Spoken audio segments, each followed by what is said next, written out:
Už viackrát som sa vyjadrila, že odmietam progresívnu normalizáciu a moja zásadná predstava o ďalšej činnosti rezortu je návrat k normálnosti.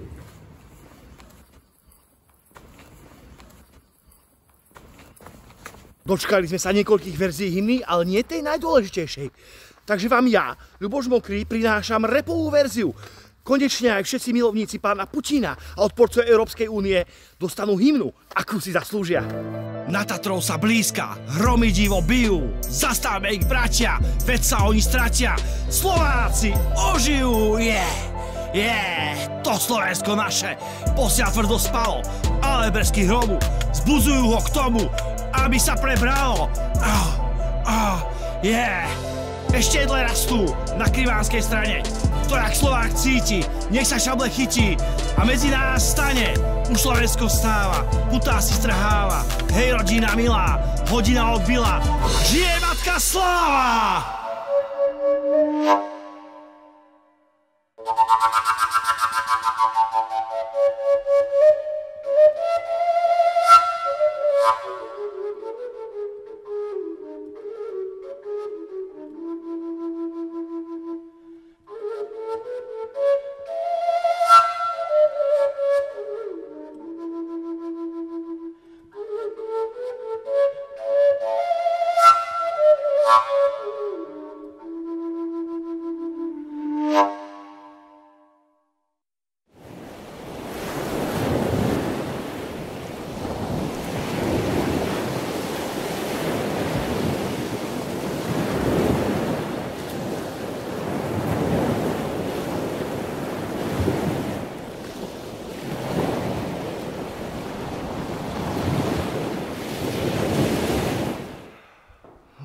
Takže bežíme, test.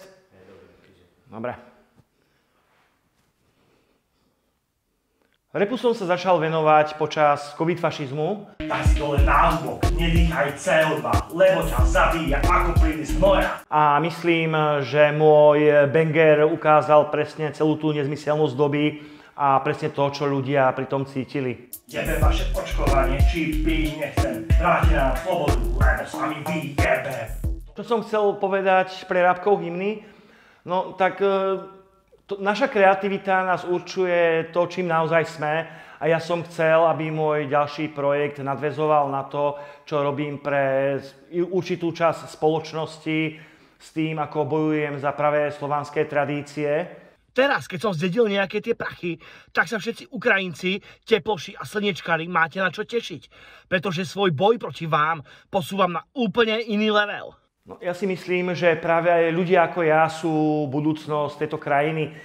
Musíme všetci spoločne postaviť obrovskú hrádzu nezmyselným, progresívnym a liberálnym ideológiám, ktoré sa šíria ako rakovina. Napríklad ako keď som sa snažil ukázať, čo je vlastne zač ten hnusný, odporný, liberálny festival Fraj. Ty organizuješ Fraj. Ty organizuješ Fraj. Ľudia, toto je organizátor Fraju. Nemohol. Ja mám všetky problémy, lebo ničíte tradičnú kultúru Slovenskej republiky. Ako nič? Vás to vymaže. Čo tam propagujete? Propagujete tam buzerantov, propagujete tam liberálov. Propagujeme tam slobodu, toleranciu. To si iba vymyslíte. Som vlastne taký pionier, ktorý ukazuje, kam Slovensko bude smerovať, keď sa zbavíme všetkých liberálov a slniečkarov. A myslím, že sme na dobrej ceste po politickej aj kultúrnej stránke. Ja tú hymnu nerobím pre vás. Vy ste stále nepochopili, že to nie je vaša hymna. To je hymna pre úplne inú skupinu ľudí. Prečo potrebuje Slovensko ďalšiu verziu hymny?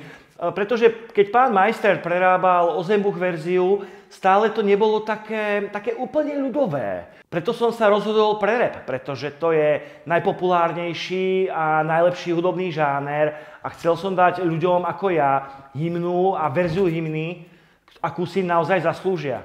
Však sa oni stráčia, Slováci zase ožijú. Na Tatrou sa blízka, hromy divo bijú, zastavme ich bratia, však sa oni stráčia, Slováci ožijú.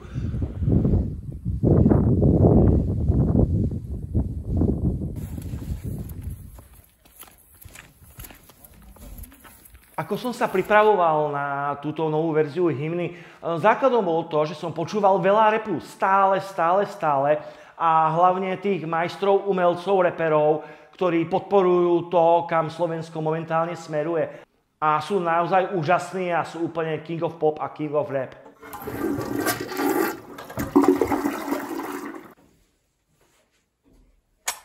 Najviac problémov spôsobovalo paradoxne naučiť sa ten text hymny. Mám totiž vlastný rozum a v škole som sa odmietal učiť, aby som nebol ovplyvňovaný názorom učiteľov, ktorí mali vysoké školy a tým pádom nemali vlastný názor, nemali vlastný rozum a iba rozprávali ten mainstream a učili iba ten mainstream. Teraz ma to troška dobehlo, ale nakoniec myslím, že som to zvládol dobre, aj keď občas to bolo trošku zložitejšie. To Slovensko naše, posiaľ tvrdo spalo.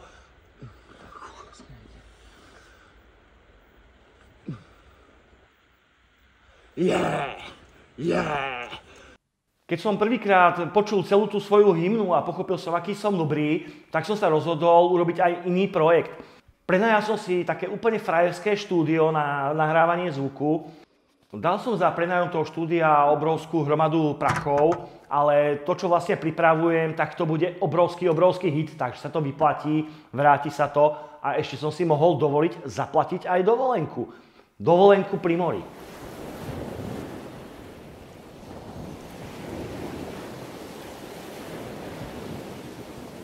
Nikdy som nebol pri mori.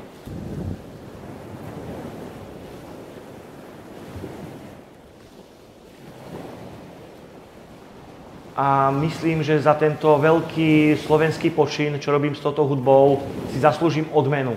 A toto more bude moja odmena.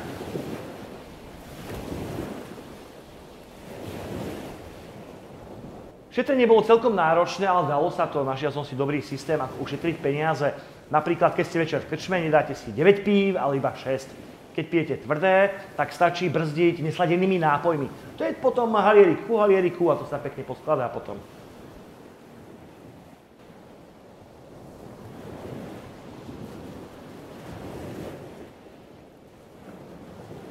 Keďže som renesančný človek, robím prerábky slovenských básní do rôznych hudobných štýlov. Len si to predstavte, aká to je nádhera. Metalové morho. Zločení orly z Tatry ťahnú na Podolia, ponad vysoké hory, ponad nové polia. Preleteli cez Dunaj, cez tú šíru vodu, sadli si tam na pomedzi slovenského rodu. A ty morho, hojo morho, kde tvojho rodu, kto kradnou rukou siahne na tvoju slobodu. Romantická Marína. Ona mi svety pohýna, ona mi kýva zo 100 životov. No centrom, živlom, nebom, jednotou, krás moja Marina. Bolo to krásne, že? Som proste referencia toho, kam sa bude slovenská kultúra uberať, keď to pôjde týmto skvelým smerom. Bude mať množstvo nasledovateľov a všetci budú chcieť ako ja a zapíše sa to do dejín. Zastenal pníček spanilý, deti mi srdce zranili, sekeru ťali do dreva, krv sa mi do žil vylieva. Mesančík zašiel, nastal deň, plakal listy, plakal deň, keď cvitla teplá nedeľa, ranená breza umrela. Skromne priznávam, že som renesančný človek, preto som sa okrem hudby dal aj na natáčanie takého jedného dokumentu, v ktorom ja stvárňujem slniečkara menom Pavel Petrík. Vakcíny zachraňujú životy. Ktorý rozpráva všetky tie blúdy, ktorými nás slniečkari a liberáli trápia na internete a ako nám klamú. Rusko je agresor. Ukrajina sa iba bráni. Chcem, aby tieto veci, ktoré nám oni tvrdia, boli zachované pre naše ďalšie generácie, pre naše deti, pre našu budúcnosť. Aj homosexuáli sú ľudia, už to pochopte. Pretože toto raz skončí, milí slniečkari, a budete všetkým presmiech. Zem je gulatá, už to všetci zapamätajte. Vzhľadom na to, že som tak umelecky nadaný, tak by to bola škoda nevyužiť, takže začal som aj písať básne. Normálnosť sa vracia na Slovensko. Ginger dostal po hube. 2 pohlavia sú základ. Už to máme v ústave. Liberálni hadi protestujú. Sú krásne zúfalí. Dúha stráca rýchlo farby. A ja som heterosexuálne spokojný. A po vzore jednej blondiatej bohyne som sa rozhodol aj malovať. Toto bude môj prvý projekt. Ja dúfam, že mi to vystavia potom aj niekde v Národnej galérii, pretože proste to bude vzácne.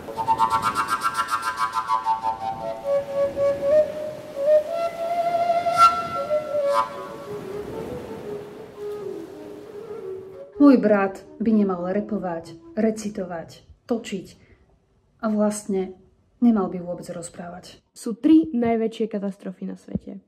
Zemetrasenie, tsunami a kreativita Ľuboša Mokrého. Nepúšťajte si nič, čo tvorí Ľuboš. A keď si to náhodou pustíte, radšej na to rýchlo zabudnite. Môže to mať trvalé následky. Ja si o hejteroch nemyslím vôbec nič zlé, vôbec mi nevadia. Podľa mňa sú to iba obyčajní čuráci. Však sa pozrite, ako to dakedy bolo. Aj páni ako Tiso, Biľák alebo pán Mečiar boli hejtovaní.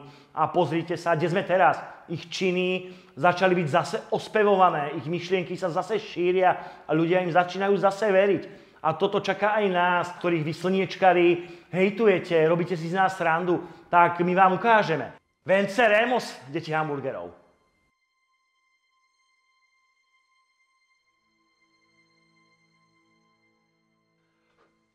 Postretla ma tragédia. Akurát som donahrával svoj album a išiel som to osláviť, ale niečo bolo divné. Po 9 borovičkách a 12 pivách som väčšinou stále v pohode, ale teraz to bolo iné. Zradilo ma moje telo.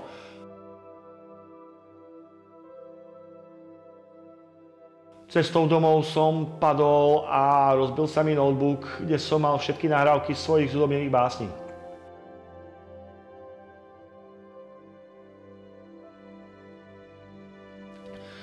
Zachrániť sa im podarilo jedine tú hymnu.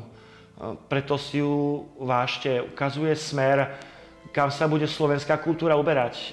Je to prvá lastovička geniality neslniečkárskeho kunštu. Posolstvo budúcim generáciám, že boli ľudia ako ja.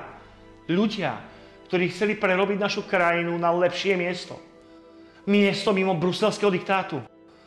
Miesto, kde sme túžili fungovať ako pred dnešným novembrovým liberálnym pučom. Moja verzia hymny bude spomienkou na to, že ľudia ako ja chceli mať národno-socialistický režim a boli za to odvďačení. Rovnako ako som sa odvďačil ja.